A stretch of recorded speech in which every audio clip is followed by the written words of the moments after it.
అనిరుద్ కీర్తి సురేష్ పెళ్లి విషయంలో అయితే ఒక సంచలనమైన విషయం బయటకు వచ్చింది అనే విషయం అంటున్నారు. అంటే అది ఏంటి, అసలు నిజంగానే పెళ్లి చేసుకుంటారా లేకపోతే చేసుకోవట్లేమని చెప్పిరా, ఏం చెప్పిరా?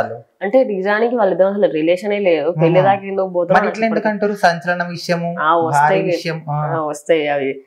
ఇప్పుడు అదొక పోస్ట్ పెడితే చాలు, రేపు పెళ్లి చేసుకుంటున్న కీర్తి సురేష్ అని ఒకటి వస్తుంది. అంటే ఇప్పుడు వాళ్ళు ఎంగేజ్మెంట్ అయింది, పెళ్లి చూపులోకి వచ్చారంటే అది పెళ్లిగిట అయిపోయింది. నిజానికి ఈ మధ్య ఇంకోటి కూడా సోషల్ మీడియాలో వైరల్ అయితే కీర్తి సురేష్ పెళ్లి చేసుకుంది, అది ఎంగేజ్మెంట్ గోవాలో అయిపోయింది.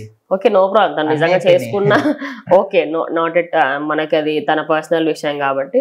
అయితే ప్రాబ్లం ఏంటంటే అనిరుద్ అదే విధంగా కీర్తి సురేష్ చాలా మూవీస్ లలో వర్క్ చేశారు. అదే కాకుండా ఇద్దరు ఒకే ఇండస్ట్రీకి సంబంధించిన వ్యక్తులు కావడం, వాళ్ళిద్దరి మధ్యలో బాండింగ్ చాలా అంటే చాలా బాగుంటది. నిజంగా బయట చూస్తే అబ్బాయి ఇట్లా ఉండాలి ఫ్రెండ్షిప్ అన్నట్టు ఉంటది. వాళ్ళిద్దరు చాలా మంచి ఫ్రెండ్స్. అండ్ అదే విధంగా ఒకనొక టైంలో మీకు గుర్తుంటే ఇటు శృతి హాసన్ తోని కూడా రిలేషన్ ఉండే. అట్లా ఇప్పుడు ఎట్లా అంటే ఒక మ్యూజిక్ డైరెక్టర్ కి ఒక హీరోయిన్ కి రిలేషన్ పెట్టాలి, ఒక డైరెక్టర్ కి కలిసి కొన్ని ప్రైవేట్ పార్టీస్ లో కూడా ఫోటోస్ కనిపించినాయని. ఇప్పుడు అఫీషియల్ గా నేను ఇప్పుడు ఒక సెలబ్రిటీ అనుకోండి, నువ్వు ఒక సెలబ్రిటీ అనుకో, నువ్వు రోడ్ లో తిరుగుతే నిన్ను ఉండనిస్తారా? అంటే సపరేట్ గా వెళ్ళడం వేరు, ఇద్దరు కలిసి వెళ్ళడం వేరు. అట్లని కాదు, ఇప్పుడు చాలా మట్టుకు ఏంటంటే ఒకే ఏరియాలో ఉందనుకోండి, 10 కార్లు వేసుకొని పోవడం ఎందుకు, ఒకే కార్ లో అందరం పోదాము అన్నట్టుగా వాళ్ళు వెళ్తారు.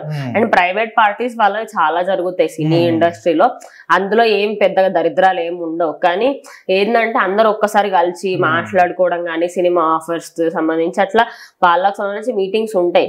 అట్లా చాలా వాటిలలో వాళ్ళు ఒకనొక టైంలో ఇద్దరేదో మంది అవుతుంటో ఫోటో వచ్చిందంటే దాని వల్ల వీళ్ళిద్దరు కలిసే బయట తిరుగుతున్నారు, వీళ్ళిద్దరు పెళ్లి చేసుకోబోతున్నారు, అందుకే ఇట్లా ఫొటోస్ పెడుతున్నారు అనేది వైరల్ చేశారు. అయితే రీసెంట్ టైమ్స్ లలో ఇచ్చిన ఒక ఇంటర్వ్యూలో తను మాట్లాడుతూ, కీర్తి సురేష్ మాట్లాడుతూ, ఇలా చేయడం కరెక్ట్ కాదండి, నా ఫ్యామిలీ కూడా చూస్తుంది, నా ఫ్యామిలీ వాళ్ళకి తప్పుగా అర్థం అవుతుంది, అది నేను అనిరుద్ చాలా మంచి ఫ్రెండ్స్ మీ, అండ్ అదే విధంగా నేను ఒప్పుకుంటున్నా మా ఇద్దరి మధ్యన ఫ్రెండ్షిప్ చూసి తప్పుగా వెళ్తుంది అది, కానీ మా ఇద్దరి మధ్యలో మా ఇద్దరికి ఎలాంటి బ్యాడ్ ఉద్దేశం లేదు, అండ్ అదే విధంగా మేము పెళ్లి చేసుకోవాలని కూడా అనుకోవట్లేము, ఆయన డిఫరెంట్ నేను డిఫరెంట్, ఖచ్చితంగా మా ఇద్దరికి సెట్ కూడా కాదు, అండ్ నాకు వేరే ప్లాన్స్ కూడా ఉన్నాయి, నేను మా ఫ్యామిలీ వాళ్ళు చెప్పిందే చేసుకుంటాను అని చెప్పేసి చెప్పింది. అందుకే రీసెంట్ టైమ్స్ ఒక రిలేటివ్ ను పెళ్లి చేసుకుంటుంది కీర్తి సురేష్ అన్నట్టుగా మాటలు వినిపిస్తున్నాయి. అదే క్రమంలో ఇప్పుడు ఏదన్నా ఒక హీరోయిన్ కి సంబంధించి తన ఓన్ ఫ్యాన్స్ ట్రోల్ చేస్తారనమాట. ఎందుకు అంటే అందరి కళ్ళలో పడుతుంది అని.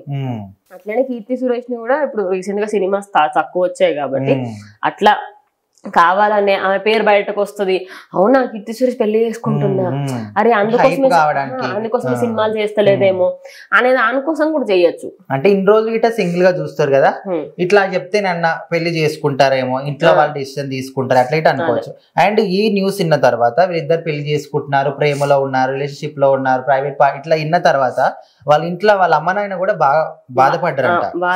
ఎవరికైనా సెలబ్రిటీస్ అనే కాదు, ఎవరికైనా కూడా వాళ్ళ అమ్మాయి కావచ్చు అబ్బాయి కావచ్చు వేరే వాళ్ళతో ఇట్లా రిలేషన్షిప్ ఉంది బయట తిరుగుతున్నా అంటే ఖచ్చితంగా బాధ ఉంటది. నిజం అయితే ఓకే, కానీ నిజం కాకుండా ఇట్లా పెడితే ఇంకా ఎక్కువ బాధ ఉంటది. అట్లా చాలా మటుకు అవుతాయి కాబట్టి ఇదైతే ఒక ఫేక్ న్యూస్. తాను ఇప్పుడు తొందరలోనే పెళ్లి కూడా చేసుకోబోతున్న వార్తలు వినిపిస్తున్నాయి. మరి తన రిలేటివ్ నే చేసుకుంటుందా లేకపోతే వేరే వాళ్ళని ఎవరు తెలిసిన వాళ్ళని చేసుకుంటుందా ఏంటి అనేది అఫీషియల్ గా కీర్తి సురేష్ అనౌన్స్ చేసి అప్పటిదాకా ఇట్లా కావాలని రూమర్ స్ప్రెడ్ చేసి తన లైఫ్ లో ఆల్రెడీ ఇప్పటికే సినిమాస్ కి సంబంధించి ఫుల్ స్ట్రగుల్ అవుతున్నారు. ఇలాంటి సమయంలో కావాలని చేయడం కరెక్ట్ కాదు.